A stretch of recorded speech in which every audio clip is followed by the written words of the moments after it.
cemetery at Brookwood after the fateful Dieppe raid. Jim had visited his grave back in 1943 before he left for the front. The spot was marked only by a temporary wooden cross with a simple metal marker bearing Walt's name, a few rows away from the plot where Jim's friend Greg was interred. He hoped permanent tombstones would soon be erected. Picking up a pebble, he ran it round in his hands, feeling its roughness, then tossed it into the stream and watched the ripples spread through the clear water. A tattered rope still dangled from the branches of the tree, too worn now to bear his weight. How many times had he and Walt swung from that rope as boys, hanging on as long as possible before letting go and plunging into the pool below. The sun was moving higher in the sky, and the air was already warm. Jim took off his jacket and dropped it on the ground, slinging his battered army-issue canvas holdall beside it, and sat down with his back against the trunk of the cottonwood tree. He didn't want to go up to the house yet. The thought of greeting his parents was not a happy one. When they looked at him, he feared they would see only the absence of his brother. Jim hadn't written to tell them about his wife and child. There had been no time between the rushed marriage ceremony and his deployment to Sicily. Afterwards, caught up in the horrors of the battlefield, he had fought day after day with the expectation of dying. It didn't seem right to tell his folks about Joan and the baby when there was little prospect of them ever meeting their daughter-in-law and grandson. Better to tell them in person, if he survived the war. Now he would have to face up to the fact that he was a husband and father.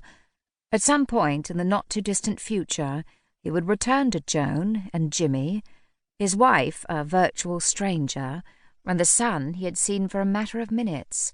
He would have also to face up to telling his parents that he wasn't staying at Hollow Tree Farm. He was going back to England as soon as he'd sorted things out here. Why did war make everything so complicated? But it wasn't right to blame it all on the war. Finding out his fiancée was in love with his brother was already enough of a complication. Running his hand through his hair, he brushed away the sweat that soaked his brow despite the early hour. It was going to be a scorcher today. He sucked on a stalk of grass, drawing the sweetness into his mouth as he and Walt had done through countless summers lying here beside the creek. What was the point of delaying?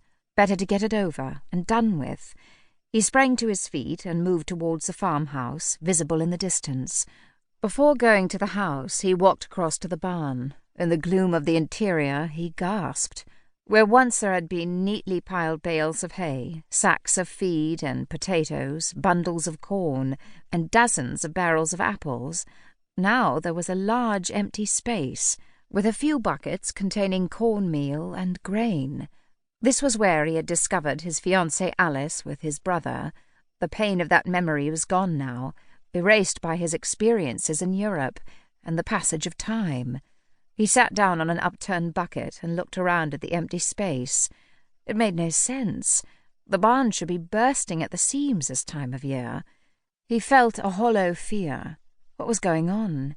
He hadn't wanted to return to Canada at all, but after 5 years' service, almost all of it overseas, and his involvement in the battles in Sicily and Italy, he had been high up in the queue for demobilization. He intended going back to England to settle, but first he had to say goodbye to his folks, or maybe persuade them to come with him. Seeing the way the farm had been neglected, perhaps that wasn't such a crazy idea after all. When he emerged from the barn, his mother was in the yard, hanging out the washing, her back to him. A rush of affection swept through him. He'd forgotten how much he'd missed her. He glanced at his watch, surprised that she must have been up before dawn to get the washing done already. Unable to sleep, perhaps. He waited until she had finished the task before calling her. She was bent over in the act of picking up the empty basket, and she froze for a moment, then turned and ran to him. But how changed she was. Barely 50, she looked like a woman in her late 60s, her face lined and careworn. Her eyes had lost their sparkle, and her mouth was set in what deep grooving suggested was a permanent downward turn. Jim hesitated, guilt for his part in bringing about this change weighing heavy on him.